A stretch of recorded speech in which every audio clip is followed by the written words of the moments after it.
Hello दोस्तों, आप सभी का मेरे YouTube चैनल में स्वागत है।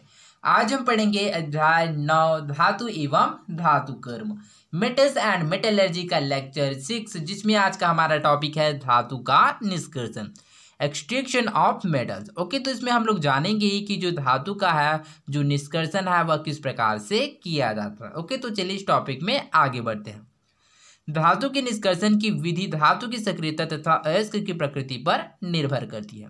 ओके, तो जो धातु के निष्कर्षण की जो विधि होता है वो किस पर डिपेंड करता है, तो धातु की सक्रियता पर एवं अयस्क की प्रकृति पर निर्भर करता है।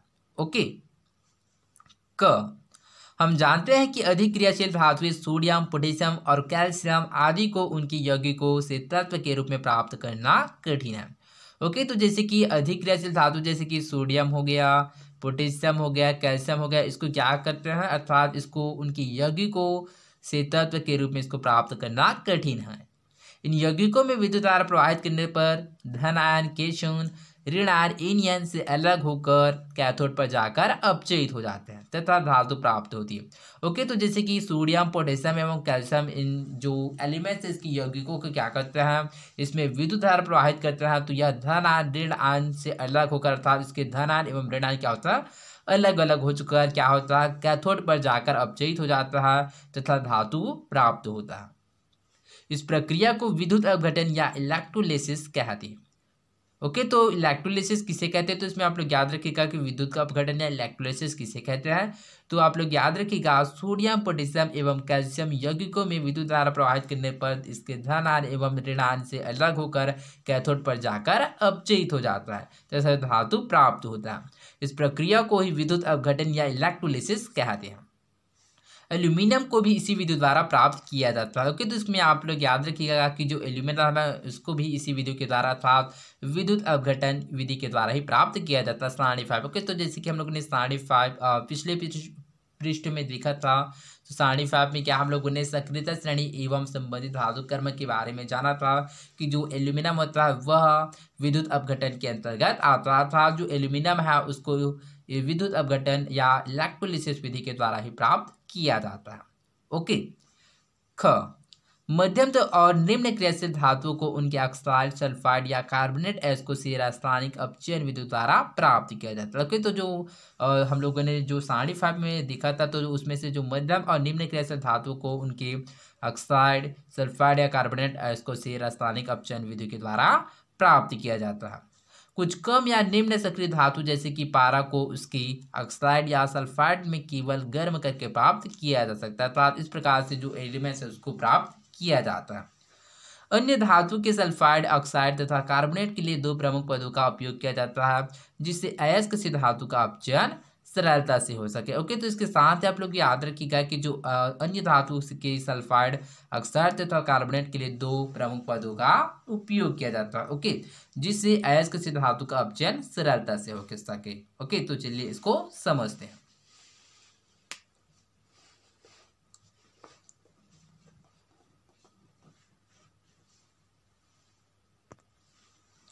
धातुओं के सल्फाइड या कार्बोनेट अयस्क का ऑक्साइड में परिवर्तन। ओके, तो चलिए समझते हैं कि जो धातु के सल्फाइड या कार्बोनेट अयस्क का ऑक्साइड में परिवर्तन किस प्रकार से होता है।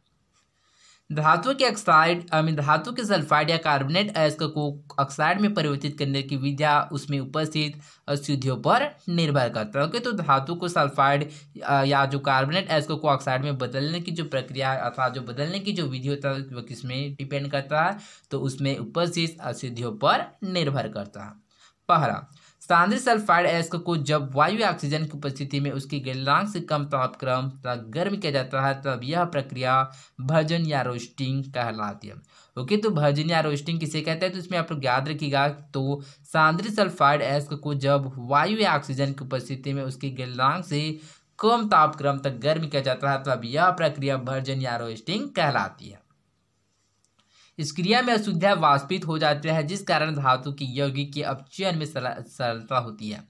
भर्जन मुख्यतः सल्फाइड अयस्कों का किया जाता है। तो इसको याद रखिएगा कि जो भर्जन किसका किया जाता है, तो भर्जन जो मुख्यतः सल्फाइड अयस्कों का किया जाता है। जैसे कि यहाँ पर प्रदर्शित है, जैसे कि जिंक सल्फाइड है, इसका क्या किया जाता है, इसका अपचयन किया जाता है अर्थात जिस क्या किया जाता है अर्थात इस क्रिया में अशुद्धियाँ वाष्पित हो जाते हैं, जिस कारण धातु की यौगिकों के अपचयन में सरलता होती है। अर्थात इसका अपचयन करते हैं, इसको गर्म करते हैं तो क्या प्राप्त होता है, ZnO जिंक ऑक्साइड प्राप्त होता है। इसके साथ ही हमको सल्फर डाइऑक्साइड गैस प्राप्त होता है। ओके, तो इस समीकरण को चलिए संतुलित करते हैं। तो जैसे कि यहाँ पर जो जिंक की संख्या कितना है, 2 है, तो यहाँ पर भी जिंक है। यहाँ पर ऑक्सीजन की संख्या 3 दूनी कितना है, 6। तो यहाँ पर 2 दूनी 4 और 2 ऑक्सीजन कितना होगा, 6 हो गया। ठीक है, इसी प्रकार सल्फर 2 है तो यहाँ पर 2 सल्फर। ओके, तो इस प्रकार से हम लोग देख सकते हैं कि जो समीकरण है वह संतुलित है। ओके, दूसरा, स्थानांतरित अयस्क को जब वायु की अनुपस्थिति में उसकी गलनांक से कम ताप तक गर्म किया जाता है तो इस प्रक्रिया को निस्तापन या कैल्किनेशन कहते हैं। ओके, तो निस्तापन या कैल्किनेशन किसे कहते हैं, तो स्थानांतरित अयस्क को जब वायु की अनुपस्थिति में उसकी गलनांक से कम ताप तक गर्म किया जाता है तो इस प्रक्रिया को निस्तापन या कैल्किनेशन कहते हैं। यह विधि कार्बोनेट अयस्क के लिए प्रयुक्त किया जाता है। ओके, तो जिस प्रकार से जो भर्जन का विधि किसके लिए प्रयोग किया जाता है, सल्फाइड अयस्क के लिए किया जाता है, तो यह विधि क्या होता है, जो निस्तापन की जो विधि होता है वह कार्बोनेट अयस्क के लिए उपयोग किया जाता है। तो यहाँ पर जिंक कार्बोनेट है, इसको गर्म करते तो क्या प्राप्त होता है, ZnO जिंक ऑक्साइड प्राप्त होता है plus carbon dioxide. Okay, carbonate अयस्क को गर्म करने पर वे विघटित होकर कार्बन डाइऑक्साइड गैस मुक्त करते तथा धातु का ऑक्साइड प्राप्त होता है। तो जिस प्रकार से हम लोग देख सकते हैं कि जो कार्बोनेट अयस्क अथवा जिंक कार्बोनेट को गर्म करने पर क्या होता है, वह विघटित होकर कार्बन डाइऑक्साइड गैस मुक्त करता है। इसके साथ ही धातु का ऑक्साइड जिंक ऑक्साइड प्राप्त होता है। ओके, तो आई होप आप लोगों को समझ आएगा। ओके, तो इसमें आप लोग याद रखेगा कि भर्जन एवं निस्तापन में, ओके, तो जिस प्रकार से भर्जन में क्या किया जाता है, तो इसमें स्थानांतरित अयस्क या फिर स्थानांतरित सल्फाइड अयस्क को जब वायु व ऑक्सीजन की उपस्थिति में उसकी गलनांक से कम तापक्रम तक गर्म किया जाता है तब यह प्रक्रिया भर्जन या रोस्टिंग कहलाता है। ओके, तो जैसे कि यहाँ पर निस्तापन में देखते हैं, यहाँ पर जो निस्तापन में क्या होता है, वायु की अनुपस्थिति होता है, किंतु जो भर्जन की प्रक्रिया होता है इसमें क्या होता है, वायु की उपस्थिति होता है। तो इसमें जस्ट आप लोगों को इसको याद रखिएगा कि जो भर्जन की प्रक्रिया में इसका उपस्थिति होता है किसका, वायु का, और जो निस्तापन की प्रक्रिया होता है उसमें वायु की अनुपस्थिति होता है। ओके, और भर्जन प्रक्रिया के द्वारा क्या मुख्यतः सल्फाइड अयस्क का किया जाता है, और जो निस्तापन है वह किसका किया जाता है, तो निस्तापन इस विधि के द्वारा कार्बन डाइऑक्साइड के लिए प्रयुक्त किया जाता है। ओके, तो चलिए आगे बढ़ते हैं। धातु के ऑक्साइड का धातु में अपचयन। ओके, धातु के ऑक्साइड का धातु में अपचयन, अर्थात इस प्रकार से हम लोग देखेंगे कि जो धातु के जो ऑक्साइड होता है वह उसका अपचयन धातु में किस प्रकार से होता है। तो चलिए सबसे पहले अपचयन, या इसको इंग्लिश में रिडक्शन बोला जाता है।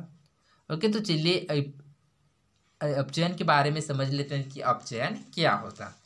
तो ऐसी अभिक्रिया जिनमें हाइड्रोजन या किसी विद्युत धनात्मक तत्व का संयोग होता है अथवा ऑक्सीजन या किसी विद्युत ऋणात्मक तत्व का वियोग होता है, अर्थात ऑक्सीजन या विद्युत ऋण तत्व का क्या होता है, अलग होता है, अपचयन या रिडक्शन कहलाता है। तो अपचयन या रिडक्शन किसे कहते हैं, तो इसमें आप लोग याद रखिएगा, ऐसी अभिक्रिया जिनमें हाइड्रोजन या किसी विद्युत धनात्मक तत्व का संयोग होता है अथवा ऑक्सीजन या किसी विद्युत ऋणात्मक तत्व का वियोग होता है, अपचयन या रिडक्शन कहलाता है। ओके, अयस्कों के सांद्रण में परिवर्तन अयस्कों की ऑक्साइड में परिवर्तन के पश्चात धातु के ऑक्साइड का अपचयन किया जाता है। ओके, तो अयस्कों के ऑक्साइड में परिवर्तन होने के पश्चात क्या किया जाता है, धातु के ऑक्साइड का अपचयन किया जाता है। धातु ऑक्साइड को औपचारिक तथा कैलर के साथ मिलाकर गर्म किया जाता है, तब धातु द्रव अवस्था में प्राप्त होती है। ओके, तो धातु ऑक्साइड को क्या है, औपचारिक तथा कैलर के साथ क्या है मिलाकर इसको गर्म करते हैं अथवा गर्म किया जाता है, तब धातु द्रव अवस्था में प्राप्त होता है। इस प्रक्रिया को प्रगलन या स्मेल्टिंग कहते हैं। ओके, तो प्रगलन किसे कहते हैं, तो इसमें आप लोग याद रखिएगा कि प्रगलन की प्रक्रिया क्या होता है, तो धातु ऑक्साइड को औपचारिक तथा गालक के साथ मिलाकर गर्म किया जाता है, तब धातु द्रवावस्था में प्राप्त होता है। इस प्रक्रिया को ही प्रगलन या स्मेल्टिंग कहते हैं। गालक सरलता से न पिघलने वाली अशुद्धियों को हटाने में सहायता करते हैं। ओके, तो गालक क्या करता है, तो गालक सरलता से जो न पिघलने वाले जो अशुद्धियां होता है उसको क्या करता है, हटाने में सहायता करता है। प्रगलन प्रक्रिया 2 प्रकार से की जाती है। ओके, तो जो प्रगलन की जो प्रक्रिया होती है क्या 2 प्रकार से किया जाता है। कौन कौन से, तो चलिए इसको समझते हैं। पहला है कार्बन अपचयन विधि, कार्बन रिडक्शन मेथड। ओके, तो चलिए सबसे पहले कार्बन रिडक्शन मेथड के बारे में समझते हैं। भर्जित या निस्तापित अयस्कों को कोक या कार्बन के साथ वात्य भट्टी ब्लास्ट फ्यूनेस फर्नेस में उच्च ताप 700 डिग्री सेल्सियस से 1800 डिग्री सेल्सियस 700 डिग्री सेल्सियस से 1800 डिग्री सेल्सियस तक गर्म किया जाता है, जिससे धातु अपचयित होकर पिघले अवस्था में प्राप्त होती है। ओके, तो कार्बन अपचयन विधि में क्या होता है, तो भर्जित या निस्तापित अयस्क को कोक या कार्बन के साथ वात्य भट्टी अर्थात ब्लास्ट फर्नेस में उच्च ताप 700 से 1800 डिग्री सेल्सियस तक गर्म किया जाता है, तो जिससे धातु होता है वह क्या करता है, अपचयित होकर पिघले अवस्था में प्राप्त होता है। तो जैसे कि धातु के ऑक्साइड जैसे कि जिंक ऑक्साइड है, इसके साथ कार्बन के साथ इसको अपचयन करते तो इसको क्या करते हैं, गर्म करते हैं, कितने 700 से 1800 डिग्री सेल्सियस तक, तो हमको जिंक प्राप्त होता है। अर्थात क्या होता है, धातु क्या होता है, अपचयित होकर पिघले अवस्था में प्राप्त होता है, अर्थात हमको जिंक प्राप्त होता है, इसके साथ CO कार्बन मोनोऑक्साइड प्राप्त होता है। ओके, तो यहाँ पर आप लोग याद रखिएगा यहाँ पर क्या हो रहा है, तो यहाँ पर क्या होता है, धातु अपचयित होकर अर्थात जो जिंक ऑक्साइड होता है क्या होता है, वह अपचयित होकर पिघले अवस्था में प्राप्त होता है। जिंक क्या हो जाता है, वह हमें जिंक ऑक्साइड क्या होता है, वह अपचयित होकर क्या बनाता है, जिंक बनाता है। तो जैसे कि आप लोगों को मैंने अपचयन की परिभाषा में बताया था, अपचयन का डेफिनेशन में बताया था कि अपचयन क्या होता है, तो ऐसी अभिक्रिया जिसमें हाइड्रोजन या किसी विद्युत धनात्मक तत्व का संयोग होता है अथवा ऑक्सीजन या किसी विद्युत ऋणात्मक तत्व का वियोग होता है, अपचयन कहलाता है। तो यहाँ पर क्या हो रहा है, तो यहाँ पर देख सकते हैं कि यहाँ पर ऑक्सीजन क्या हो रहा है, जिससे जिंक ऑक्साइड में क्या होता है, जो यहाँ पर प्रेजेंट क्या है ऑक्सीजन, यहाँ पर ऑक्सीजन का क्या हो रहा है, वियोग हो रहा है, अर्थात जिंक से क्या हो रहा है, जो ऑक्सीजन हुआ हट रहा है, जिसकी वजह से यहाँ पर क्या हो रहा है, रिडक्शन या अपचयन हो रहा है। ओके, तो चलिए आगे बढ़ते हैं। दूसरा, रासायनिक अपचयन विधि, केमिकल रिडक्शन मेथड। ओके, तो चलिए केमिकल रिडक्शन मेथड रासायनिक अपचयन विधि को समझते हैं। सक्रियता श्रेणी में ऊपर स्थित धातु अपने से नीचे स्थित धातु को उसके लवण के विलयन से विस्थापित कर देती है। ओके, तो जैसे कि हम लोगों ने सक्रियता श्रेणी में जाना था, तो उसमें क्या था कि जो ऊपर स्थित धातु होता है वह अपने से नीचे स्थित धातु को उसके लवण से विलयन से विस्थापित कर देता है। क्यों, क्योंकि जैसे कि हम लोगों ने जाना था कि जो ऊपर में प्रेजेंट जो एलिमेंट्स होते हैं, जो क्या होता है, जो धातु होते हैं क्या होता है, वह अधिक क्रियाशील होते हैं। इस सिद्धांत का उपयोग कर विस्थापन विधि द्वारा धातु को पृथक किया जाता है। तो इस प्रकार से सिद्धांत का उपयोग करके विस्थापन विधि के द्वारा धातु को अलग किया जाता है। हमने पूर्व में देखा है कि कॉपर सल्फेट के विलयन में आयरन या जिंक चूड़े डालने पर कॉपर विस्थापित हो जाता है। ओके, तो इस प्रकार से हम लोगों ने जाना था कि जो कॉपर सल्फेट के जो विलयन है होता है उसमें आयरन अथवा जो लोहा या जिंक चूड़े डालने पर वो क्या होता है, कॉपर विस्थापित हो जाता है। जैसे कि यहाँ पर कॉपर सल्फेट है, इसमें क्या है, आयरन अर्थात लोहे के चूड़े डालते हैं, तो क्या होता है, वह जो कॉपर होता है क्या हो जाता है, वह विस्थापित हो जाता है, अर्थात क्या बनाता है, आयरन वह सल्फेट के साथ क्या बना लेता है, वह FeSO4 बना लेता है, आयरन सल्फेट बना लेता है, अर्थात जो C होता है अर्थात कॉपर होता है वो क्या करता है, वह अपचयित होता है। ओके, तो इसको नाम को याद रखिएगा, तो इसका जो मेन नाम होता है फेरस सल्फेट होता है। आई थिंक मैंने इसका नाम आयरन सल्फेट बोला। ओके, तो इसको नाम याद रखना, FeSO4 का होता है फेरस सल्फेट। ओके, क्या होता है, फेरस सल्फेट। इसी प्रकार कॉपर सल्फेट क्या है, अमीन इसी प्रकार जो जिंक होता है वो कॉपर सल्फेट में क्या होता है, कॉपर को अपचयित कर देता है, अमीन इसको विस्थापित कर देता है, तो क्या बनाता है, जिंक सल्फेट बनाता है, तथा कॉपर अलग से विस्थापित कर देता है। ओके, क्या आप जानते हैं इस विधि द्वारा किन किन धातुओं का निष्कर्षण किया जा सकता है। ओके, तो इस प्रकार से क्या है, इस विधि के द्वारा क्या है, जिस प्रकार से हम लोग आयरन मीन जो कॉपर सल्फेट तथा आयरन और जो जिंक होता है वह क्या कर देता है, जो कॉपर सल्फेट होता है उसमें जो प्रेजेंट कॉपर होता है उसको विस्थापित कर देता है। तो आई होप आप लोगों को समझ आया होगा। तो आज के लिए बस इतना ही, मिलते हैं अगले वीडियो में, धन्यवाद।